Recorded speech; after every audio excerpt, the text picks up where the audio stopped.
Good morning, everyone. Happy Sabbath. Bring this over here.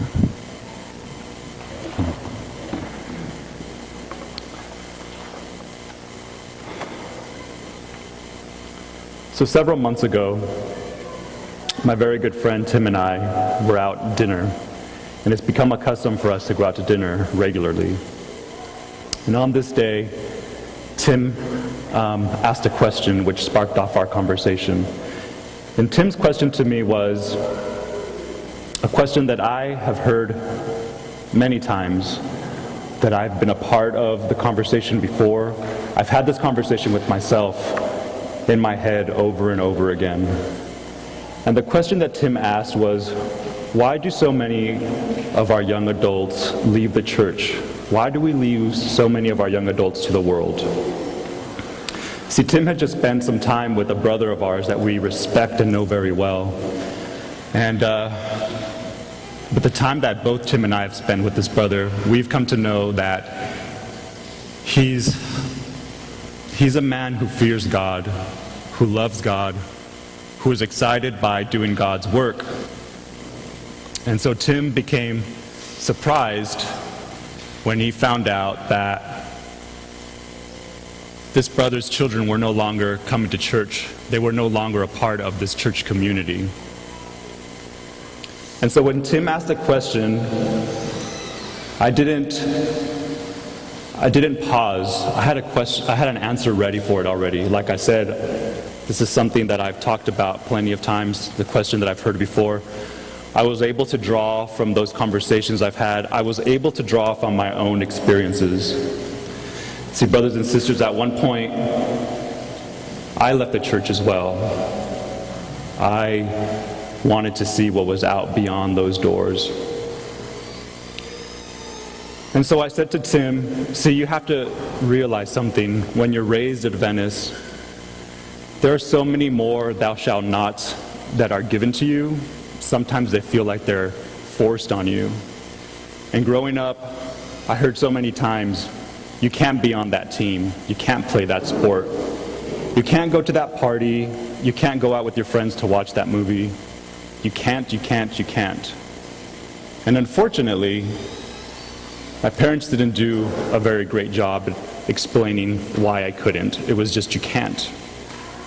Or because it's on the Sabbath. And that was another thing that they didn't do a good job at explaining. They didn't explain the Sabbath. And at that age, I didn't really have the want, maybe I didn't care to go and try to understand those I can'ts better. I didn't try to understand the Sabbath any better. Maybe it just wasn't that important to me. All I knew was that I was being stopped from doing something that I really wanted to do. So the Sabbath one, that became a hard one. I really didn't understand it. See, the people that I grew up with outside of church, they were a lot like me. They weren't out drinking or getting drunk. They weren't smoking or getting high, jumping from relationship to relationship. These were people who I believed to be good.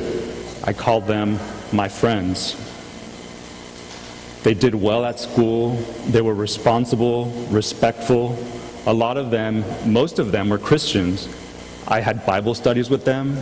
A lot of the times they were the ones leading the Bible studies. I prayed with them. So I didn't understand. I didn't understand because these same friends were the friends that were playing on that team sport. They were going and throwing the parties. They were going out on Friday night. And really, when I looked at it, when I looked at their relationship with God, I can tell that their relationship was a lot stronger than mine was. And so it became even more confusing. And I became jealous of their relationship with God because I wanted what they had. I wanted to have that love and respect for God, that willingness to follow Him. But there were all these other things that I wanted to do as well, and I just wasn't sure why I couldn't do them. So, as time went on, and I became more and more responsible for myself, as I moved away from home, I became a lot like that younger son from the story of the parable of the prodigal son. I wanted to see what was outside my father's door. But then I told Tim, but then I realized what I had out in the world, wasn't as good as what I had, wasn't as good as what I had when I was in my father's house. And so I came back, and that was the end of my part of the conversation. And I was satisfied with that, right? I left, things weren't as great, but I was able to come back to my father's house, and I was received, and everything is good now. The conversation went on to something else, and that was it. And I didn't think about it until a few months later. I was by myself at home. I had some chores to do. I was cleaning up, and the question comes back into my head. Why do so many of our youth, why do we lose them to the world? And just like every other time, automatically, that same answer came right back into my head. But this time I wasn't satisfied. This time it wasn't enough. I needed to know more. And so as I thought about this question, I was struggling to find a different answer, something else, and I just couldn't come up with anything. Finally, the story of the prodigal son came into my mind. And because it's such a prolific story, one that we all know pretty well, I was able to just rant it. I was able to just say it over and over in my head. And I was trying to come up with something, find something different that maybe I had missed in there before. I knew that if I just repeated the story over in my head, that I would stumble onto something. There was something in me telling me that there was something there that I wasn't aware of. And like I think most of us probably do, I focused solely on the relationship between the father and the younger son. And the more I thought about it, I just didn't come up with anything. It didn't help that need that I had to have a greater resolve to this question. So instead of giving up, I just continued thinking about it. I guess I was unwilling to stop my chores because I just kept on saying it to myself. Until I finally stumbled onto the story at the end when the older brother is brought up. And I had realized that I had just been brushing over that story, not really paying any attention to the older brother. And I told myself, I asked myself, what do I know about the older brother? And at first I thought, really nothing. He's really not that important. At best, he's just a supporting character. But I wanted to know more about him. So I stopped what I was doing. I decided I would go and get my Bible. I would sit down and read the story. And I did just that. I went and got my Bible. I prayed, and then I started reading through the story. We can find the story of the prodigal son in Luke 15, verses 11 through 31. But as I read through it, I found myself focusing on verses 25 through 31. So after I was done reading it several times, I read it both in the King James and in the NIV to make sure that I was getting the complete story and that I understood it well. After studying it, I came up with 9 different answers to my question of what do I know about the older son? I'd like to share those answers with you now. The first thing that I realized about the older son is that he was doing his father's work. In verse 25, we see that it says he was out in the field. In verse 29, the older son says to the father, "Look, these many years I have worked like a slave for you." So that's the first thing. He's doing his father's work. The second thing I found out was that the son had some type of authority, just like the father does. If we look back at verse 22, when the younger son first comes out and the father runs towards him, the father calls out to his slaves and he says, "Come here, do this, do that." And the slaves come to him and they listen to him and they do what he asks. Just like when the older son is coming back from the field and he sees that something's going on in the house, something that he's not aware of, he calls to the slaves and the slaves come to him and they answer him. So we see that there's some type of authority there. The third thing was that the older son was obedient to his father. In verse 29, he says to the father, "And I have never disobeyed your commands." Next, we see that the older brother gets angry. Why does he get angry? I don't believe that it's because the younger brother came back. I think that he was angry at the way he was received. He felt that it was unfair. The fifth thing is that out of that anger, the older brother becomes judgmental and defensive. When he speaks of the younger brother, when he speaks of the younger son, he actually never says, "my brother." He always refers to him as "this your son." He says to the father, "but this your son," when he comes back. He refuses to take he refuses to let the younger son be a part of him. It's not him. He's being very defensive. He wants to make sure that everybody knows, this is not my brother, this is your son. And the judgmental part comes out of that same anger, where we know from reading the story that as Christ is telling it, Christ says that the younger brother was out spending his money with prostitutes, right? There's a part that says that. Well, and this might be stretching it, but as I thought about the story, I thought, well, how does the older brother know that he was out spending his money on prostitutes? Is it that some townsman went out and saw the younger brother and came back and was gossiping and he was listening to that? Or is it possible that he went out and saw his brother and saw what he was doing?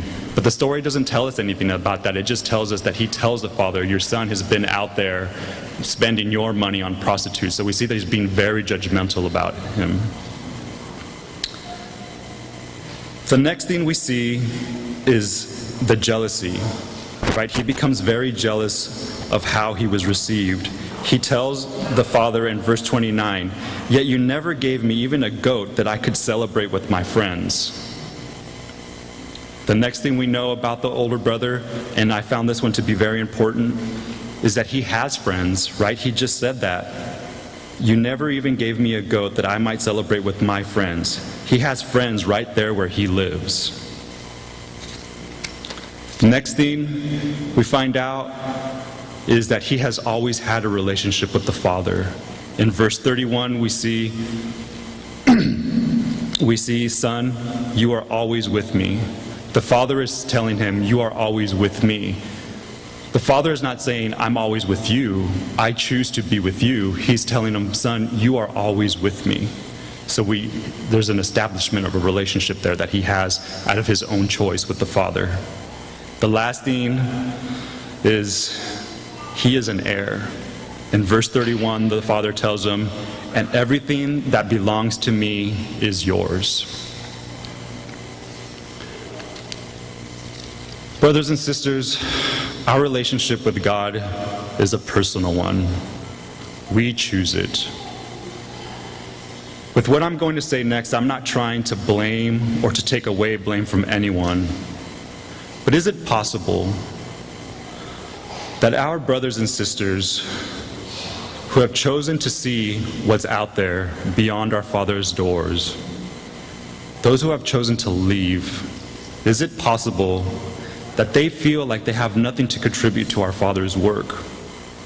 That they feel like they have no authority, responsibility, or respect in their Father's house? Is it possible that they feel alone, that they don't belong, that they have no friends in this community, in their Father's house?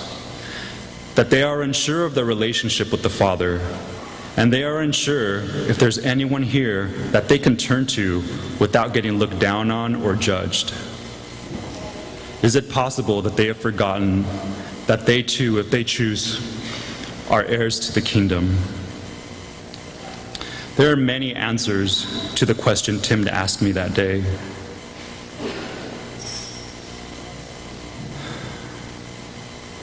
There's so many different ways that we can look at it.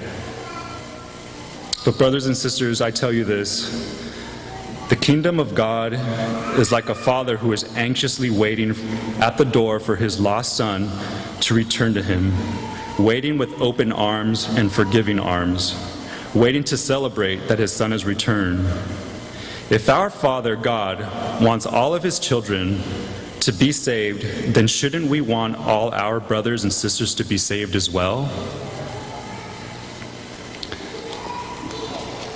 Like I said, there are many reasons why so many of us choose to leave.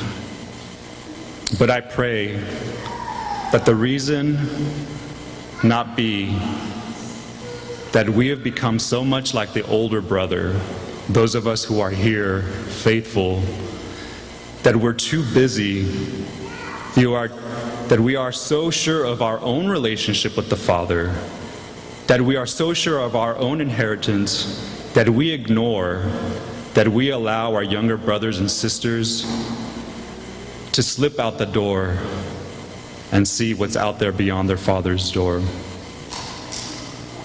Brothers, I ask of you, the next time you notice that empty row of seats where that family used to sit is empty, the next time you realize that you haven't gotten that strong handshake or that hug from that brother, the next time you realize that you haven't seen that sister in the breakfast line getting her portion of breakfast casserole and fruit, the next time you see that mother at church alone with all of her children, it seems like she's just struggling to take control of them, to pick up after them. Don't just forget about it. Don't just walk away and continue with your day. Don't allow it to become, that's just the way it is.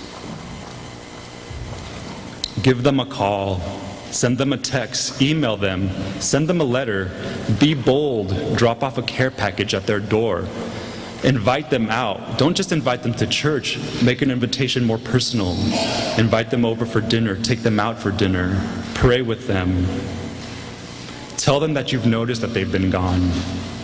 Tell them that you miss them. At the end of the story of the prodigal son, we don't really know what happens. The story just ends abruptly. I feel that the story is left open so that we can fill in the rest. And the way I choose to finish the story, in my fan fiction of this story, the older brother comes in to celebrate. He comes in and he takes his brother, he hugs him and he welcomes him back to his father's house.